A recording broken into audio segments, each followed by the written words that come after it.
Pardon me, I've been still acting pro. Pardon me, I've been acting low pro. Pardon me, I've been still acting pro. Pardon me, I've been still acting pro. Pardon me, still acting the store. Pardon me, I've been still acting pro. Pardon me, still been at the store. Pardon me, I've been still acting pro. Pardon me. Yo, what's up guys, welcome back. So today we switched it up, we're not at the shop anymore. The shop is actually, for the people who don't know me personally, a break away from me. So I'm thinking like 50 minutes of a drive, but I do it just to get some quality content out there, but I do love the gym itself. But today we're at District Barbell over in Fairfax, Virginia, or Falls Church, I don't know.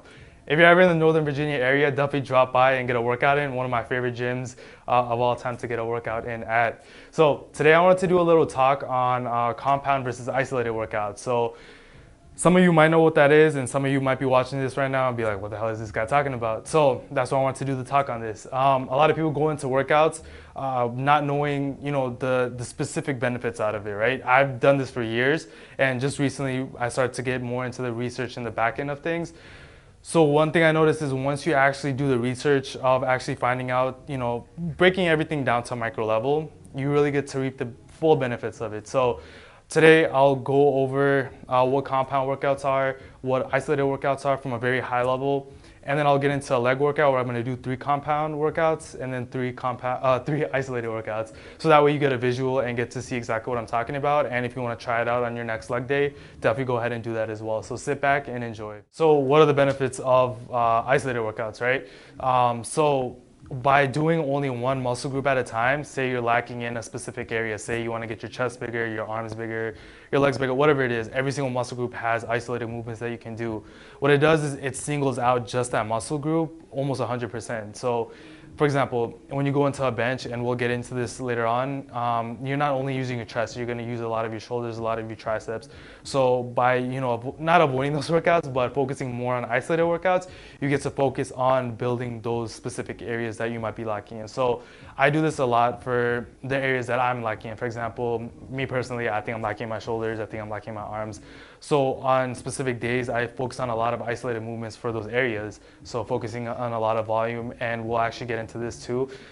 Focusing on not as much for not as much for the weights, but more for the reps, more for the volumes, frequency, how you're going to get bigger by focusing on that volume and focusing on that frequency. So take that into consideration when you are getting into isolated workouts. So now getting into the cons of isolated workouts. So this might not be a con depending on how you look at it, or what your needs are basically, right? So a lot of what I preach is doing what's best for you, doing what's best for your lifestyle. So yeah, again, depending on how you look at it, this might not even be a con. But from a high level, isolated workouts, they're not functional movements. So you doing bicep curls isn't going to really help you out in any other aspect of life in general. So yeah, again, depending on how you're looking at it, aside from just looks, maybe minor benefits in your bigger workouts, which we'll get later into, it might have a more of an effect, but again, it's not a functional movement that you're going to use outside of just the gym.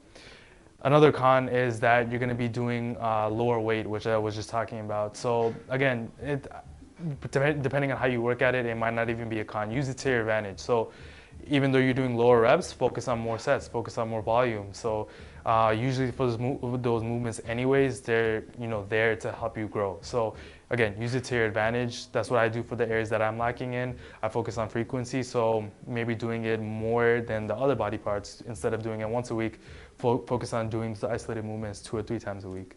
So now getting into compound movements. So what is a compound movement? It's workouts where you're working multiple muscle groups at one time. So in the bodybuilding or fitness world, the big 3 is known as the deadlift, the bench, and the squat. The reason why is those are huge compound workouts that are staples in almost anyone's workout routine. But the crazy thing is it works more than, for example, your bench is working way more than just your chest. Your squats are working way more than just your legs. Deadlifts are working almost every single part of your body in general. So just keep in mind that compound movements, and that makes sense. The definition of compound is multiple things. So apply that to the workouts. Compound movements are gonna work more than one muscle group. It's gonna work multiple muscle groups. So going to the benefits of compound workouts. So I strongly emphasize, if you are gonna do only a handful of movements, focus on compound movements, because you're going to be applying a lot more than just one muscle group. And so going into why it's so beneficial, aside from that, is that they are functional movements. So by you doing a bench press, you're gonna be able to push things outside of the gym.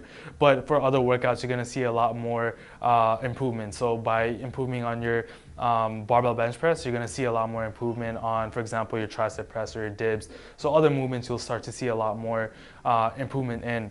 Another benefit is because you're utilizing so many different muscle groups out of the body, you're able to push a lot more weight. So you're gonna notice just in general that you're going to be putting up a lot more weight on your bench, a lot more weight up on your leg press, on your squat, on your deadlift, than your accessory movements such as leg press or leg extension or chest press, whatever. That's because you're using multiple muscle groups. And again, if you're looking to build strength, then that's a very good way of focusing on that, because you are utilizing so many different parts of your body.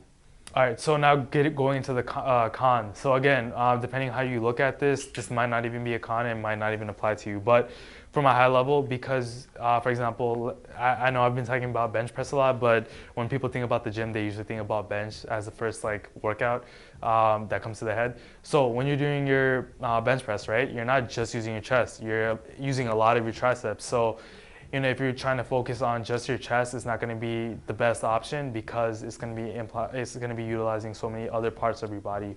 So if strength is one of your goals, then yeah, compound movements are amazing, and you should definitely keep that in your routine. I think regardless of whatever your goals are, you should have a mix of both compound and isolated movements.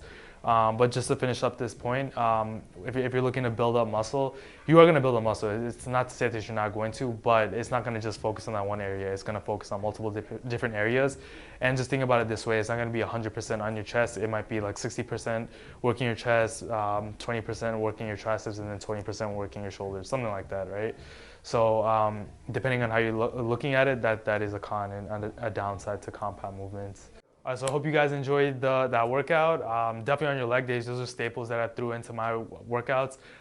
Because of my ACL situation, I haven't been focusing too much on machines. I try to focus more on those compound movements and more on volume, because at the end of the day, for me, I'm trying to focus more on growth right now. So those have been doing wonders for me. Hopefully that breakdown of isolated versus compound movements helped you guys out a lot if you guys didn't already know, and if you have certain goals as far as strength or growth in bodybuilding, whatever it is. Hopefully this helps out a lot. And if you guys have additional questions, just definitely slide into my DMs, drop down comments down below, and I'll definitely let you guys know my thoughts and my knowledge. And as always, like, share, and subscribe, and I'll talk to you soon.